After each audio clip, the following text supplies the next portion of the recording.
And she's ready to give us, some progress and setback Kenya has experienced since independence. Fatia, good evening. Good evening, Yusuf. Let's just take a look at the state of the nation currently in Kenya, of course, post-independence to the current 2018 status. Now, we start off with the population of the country from 1963 was 8.9 million and has grown in 2018 to 50.8 million, basically an increase of over 40 million people. Now, the education systems in 1963, the first education system we had was the 7-4-2-3 system, which is basically 7 years in primary, 4 years in secondary school from 1 to Form 4. Then you have 2 years from 5 to Form 6, then 3 years of the university. 2018, though, we have the 8-4-4 system, which is currently still ongoing. That is the 8 years. That is the 8 years in primary school, 4 years in secondary, and 4 years in a university. But also, there's the introduction of the 2-6-6-3 system, which is a new system that has been set out and has been rolled in at least 470 selected schools in Kenya. Let's look at the GDP now. In 1963, the GDP was 4.4%, but in 2018, it's increased to 5.5%. This basically means the economy has grown, but the population is still growing, and there's issues with employment in the country. Now, let's move on to the milestones of Kenya. Now, in politics, first, the multi-party system that was introduced in 1991 from the repeal of the Section 2A of the Constitution. Then there was the new constitution that was promulgated in 2018 and is also known as the Wanjiku Constitution. That basically means that the people have a say in the constitution. That's why we have the devolution or the devolved government. Now, socially, athletics, that means in Kenya, we have a lot of athletes who have been winning, especially the men in the 3,000 meters steeplechase. And in rugby, of course, we have the Kenya rugby team, which has also shined in different parts of the world. Finally, let's look at the economy. Now, the economy, mobile money, of course, Safaricom started the M-Pesa service in 2007 and has been successful and has led to many other agencies like the Airtel Money and so much more. We have the thickest superhighway, which is the first of its kind in Kenya. It's an 8-lane that was introduced by President Mwai Kibaki in 2012. Now, let's look at the Big Four agenda of the Jubilee regime, which is basically ongoing. First, we have food security. That means they want to enhance food production to more and also reduce the cost of food. Secondly, we have the universal health care. That is to try to that 100 households will be taken care of over the next 5 years. And of course, you also have housing, which will also be improved, and manufacturing to also boost the economy in the country. Now, from that, though, let's now take a look at our throwback soundbite for tonight, which is from a speech made by Kenyan lawyer PLO Lumumba in 2014. And in his perspectives about Pan-Africanism and the need to decolonize the mind of African. Let's listen in. When I look at Africa, many questions come to mind. Many times I ask myself, what would happen if Mwalimu were to rise up and see what is happening? Many times I ask myself, what would happen if Kwame Nkrumah and Patrice Emery Lumumba were to rise up and see what is happening? Because what they would be confronted with is an Africa where the Democratic Republic of Congo is unsettled. There is a war going on there, but it is not on the front pages of our newspapers, because we don't even control our newspapers and the media. As I speak to you, the Central African Republic is at war, but we talk of it only mutedly. As I speak to you now, in South Sudan, the youngest nation in Africa, the Nuer have risen against the Dinka. As I speak to you now, Eritrea is unsettled. As I speak to you now, There is an ease in Egypt as there is an ease in Libya. In Niger, it is no better. In Senegal, in the Casamance, is no better. In Somalia, is no better. Africa is at war with herself. This is what they would be confronted with. They would be confronted with an Africa which statisticians and romantic economists say is growing, but which in truth is stagnated. Professor PLO Lumumba, what a TBT. They're giving us some perspective on Africa. In studio, we have, once again, Professor Peter Kagwanja, who is a reform strategist and policy thinker. We also have Dr. Alex Awiti, who's the director, the East Africa Institute of Aga Khan University, as well as Javas Bigambo, who is a change management consultant and trainer with profound experience in knowledge and devolution, as well as governance. Good evening, gentlemen, and welcome to the program. So much. Prof, let me begin with you from the statistics there that my colleague Fatia has just mentioned to us. It seems Kenya was doing really well back in the 1963, and we were almost at par with, the Asian tigers, the Singapore, the Malaysians, the South Korea as well, who are now being referred to as the first world countries. Where did Kenya go wrong? Let me begin from there before we start discussing about Pan-Africanism.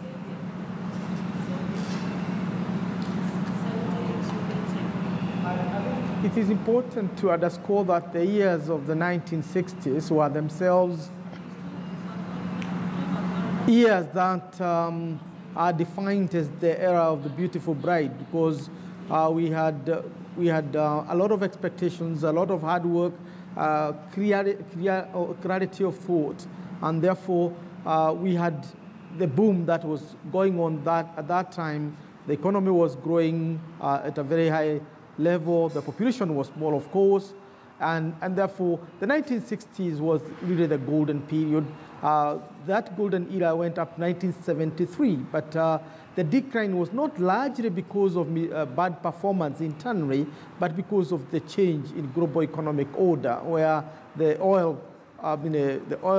crisis of 1973 onwards started undermining the growth. But Kenya remained a very, very strong economy all the way up to the 1980s. And you could, for those of us who are there around 1990s, the dollar was still changing at 6 shillings to a dollar. So it remained strong until, I think, the 1990s, when it slowed down and boomed back in the 2000, after 2002, and we saw the economy growing at 7%. We saw a boom in infrastructure, education expanded, and I think that is the era we are in now, the rebounding back of Africa after the so-called the lost decades of the 1980s. Yes, rebounding back of Africa. I think I'll start from there. And I'd like to pose this question to Dr. Awiti. And Dr. Awiti, you've had the explanation there from our Prof. But this, do you think it exhaustively explains why Kenya is still behind in comparison with these countries that they were almost at par with in 1963? I'm sorry, Hussein, I can't hear. Yusuf, I can't hear you. Well, the Prof has given us some explanation as to why Kenya is still lagging behind in comparison with these, so-called Asian tigers, the likes of Malaysia, Singapore. Perhaps, what is the explanation behind that? Why do you think we're still behind in comparison to these other countries? Well, I think Africa's growth trajectory has been pretty mixed. And I think, as Professor Kagwanja just mentioned, we're still stuck in the primary commodity space. And while the Asian tigers have moved into strong export industrial-led agglomerations that have created some phenomenal growth over the period between 1963 and now. And I think a lot of that has also been bolstered by a very strong public education system and a very strong export orientation. So I think these are the things that we need to think about. And I think it's very interesting that Africa is talking about the industrialization and manufacturing in the 21st century, when the Asian tigers basically have already pioneered that path. So I guess if you look at, say, Malaysia, if you look at, say, Singapore and the Kenyan economy, GDP comparison, we're pretty close at the time of independence. And things have since changed over the last 50 years. So it looks like now we have to learn from the Asian tigers and basically figure out how Africa is going to leap forward. What is interesting is that the Africa Rising narrative created just a very brief moment of growth, and that's beginning to plateau out. But it's very interesting that that GDP surge has not been tracked alongside with the Human Development Index. We still have huge problems with poverty. We have huge problems with unemployment. We have huge problems with access to health and just education generally. So I think we still have a lot to do, and it's very interesting that many years later we are still talking about the same things that Jomo Kenyatta talked about at the dawn of independence, to eradicate poverty, ignorance, and disease. And that is, yes, basically that's the dream the forefathers had for us, the likes of Kwame Nkrumah and Kenyatta. And now this is where I want to bring Javas into this debate. Javas, this is all about Pan-Africanism. The forefathers had the dream of, a unified continent with dignity for its people. When you talk about dignity, it has to do with matters development, economic emancipation. Do you think this is a debate worth having all these years after the forefathers sat down and planned for us, and it seems Africa is yet to get there? Thank you, Yusuf. The tragedy with dreams is that many a times they remain in slumberland. And that is why the dreams that Africa's forebears had have remained in the Pacific or continental slumberland. When you look at the kind of dreams, aspirations that Kwame Nkrumah had, or even Patrice Emery Lumumba of Congo, or even Modibo Keïta of Mali, or even the dreams that Nelson Mandela had, or even the kind of dreams that the vanguards of, or the veterans of the Mau Mau battle had here in Kenya, we have to come to an appreciation that the ground has shifted. If we have to appreciate even the kind of aspirations and dreams that Mwalimu Julius Kambarage Nyerere had in Tanzania, the ground has shifted.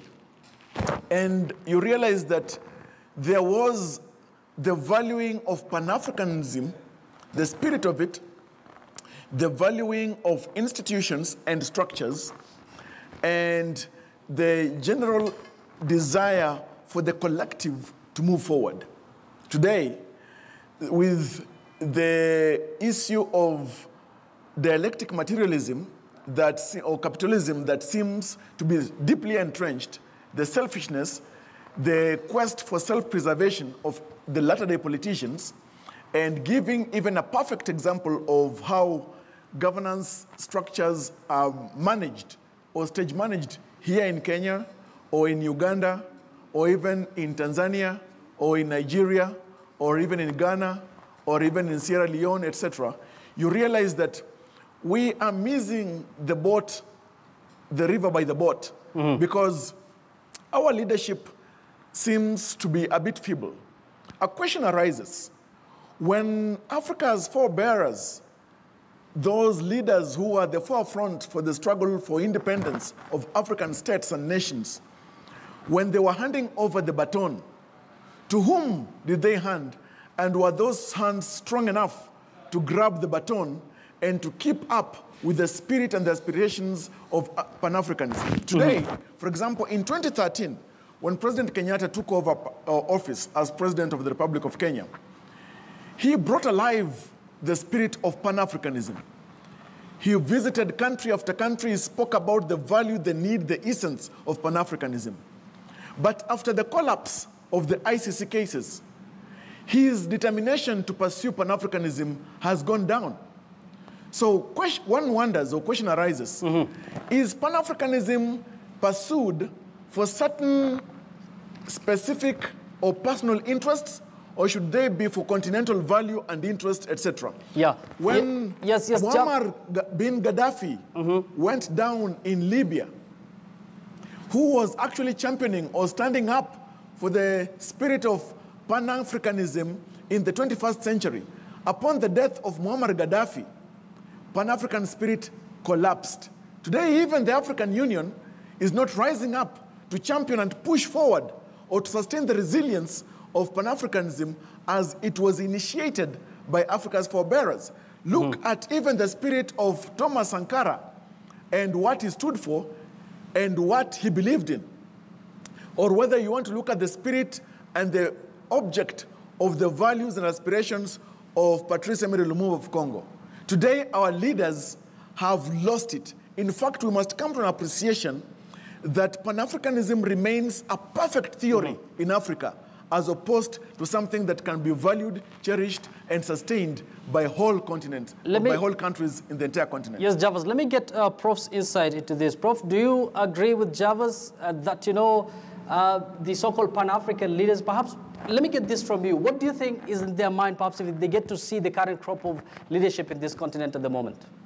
Apart from what you call European identity, the other most successful identity on the planet is Pan-Africanism.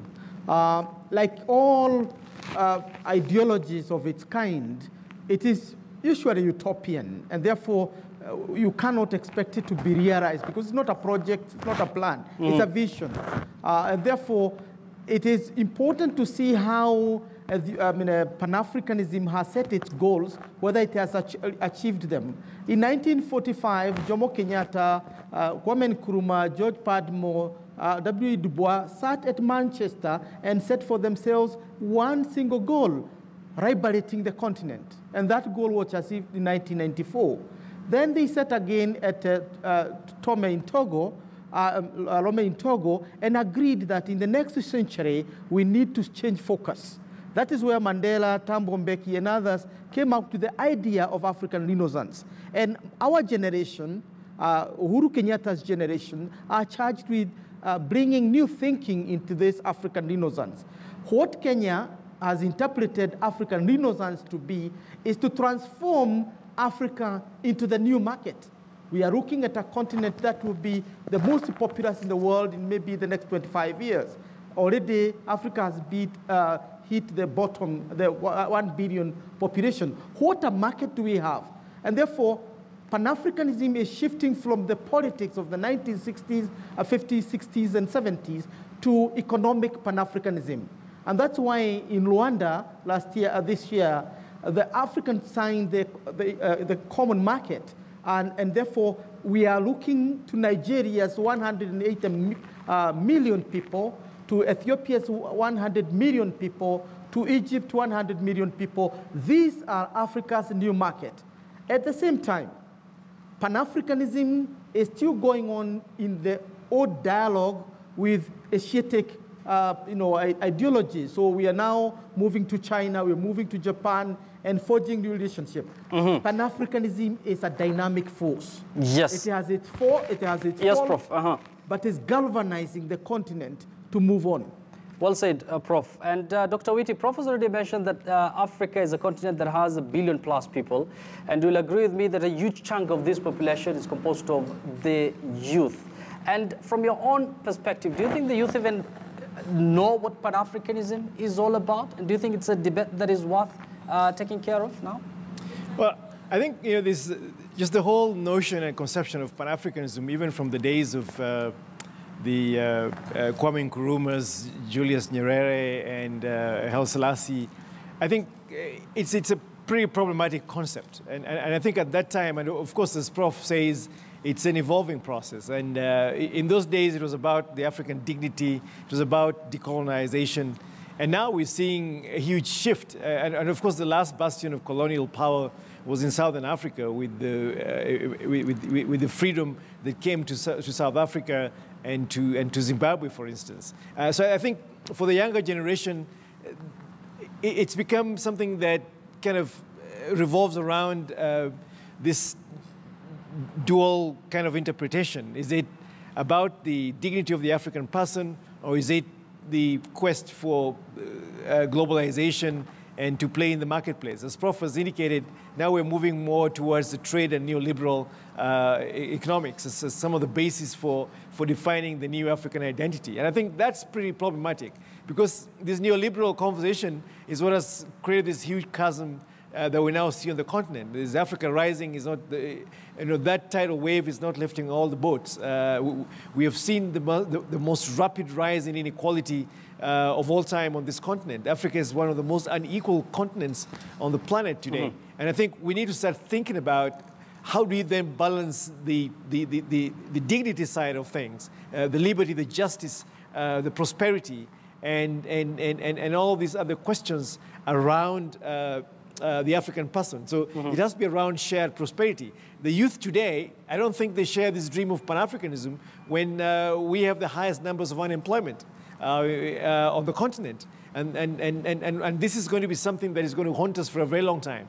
When we have not been able to create jobs in the sectors that create the hugest amount of jobs, the largest numbers of jobs on the continent, industrialization is not happening. Our industrial output is the same as it was in 1970. It is just 3%.